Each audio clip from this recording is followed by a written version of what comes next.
자율주행과 원격 서비스 등 4차 산업의 핵심 사업이 보급되기 위해서는 사이버 보안이 선결과제라고 말씀드린 적이 있습니다. 그런데 최근 사이버 전쟁이 시작되는 것 같은데요. 어떻게 대처해야 할까요?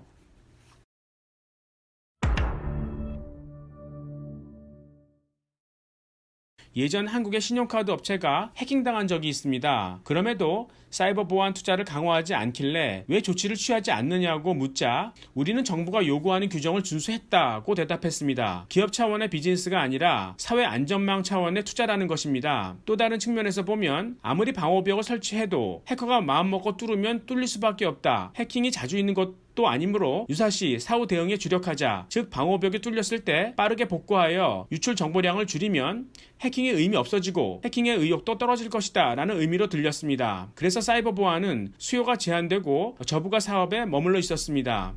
특히 인터넷 바이러스 개발 속도가 빠르지 않아 과거에 유행했던 바이러스에 백신을 깔아두는 정도였습니다. 그런데 이제는 신규 바이러스 출현 속도가 매우 빨라졌습니다. 코로나 바이러스 등 변종이 빠른 RNA 바이러스가 출몰하면서 백신이 의미 없어지는 것처럼 인터넷 바이러스도 개별 치료제 중심으로 넘어가야 합니다. 그만큼 수요 기반이 넓어집니다. 특히 원격 서비스가 보급되어 재택근무가 활발해지면 회사의 내부 정보가 밖으로 나와야 합니다. 회사의 방어벽이 더 이상 지켜줄 수 없게 되는 것이죠. 또 5G가 보급되면 해커가 정보를 털어 도망가는 속도가 4G보다 10배 빠릅니다. 해킹이 훨씬 쉬워지는 환경입니다. 이제는 해킹의 시도가 늘어날 수밖에 없고 그만큼 사이버 보안이 중요해집니다. 이런 움직임을 가속화하는 것이 국가 간 사이버 전쟁입니다. 저성정 속에 먹이가 줄어 싸울 수밖에 없고 중국이 부상하며 패권의 균형이 무너지고 있는데 물적 충돌은 너무 위험하므로 사이버 전쟁부터 발발하고 있습니다. 최근 중국은 호주 정보망을 뚫었고 또 인도의 원자력 발전소도 해킹했습니다. 미국 진영에 도전하는 세력은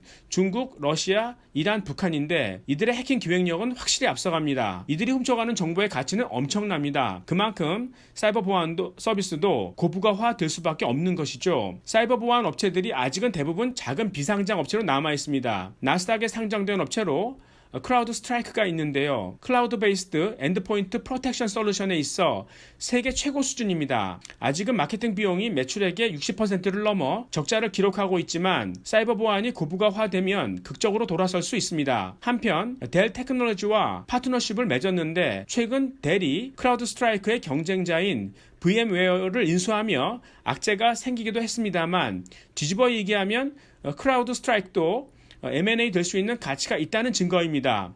주가가 과열되지 않을 때마다 매집하는 것은 괜찮아 보입니다.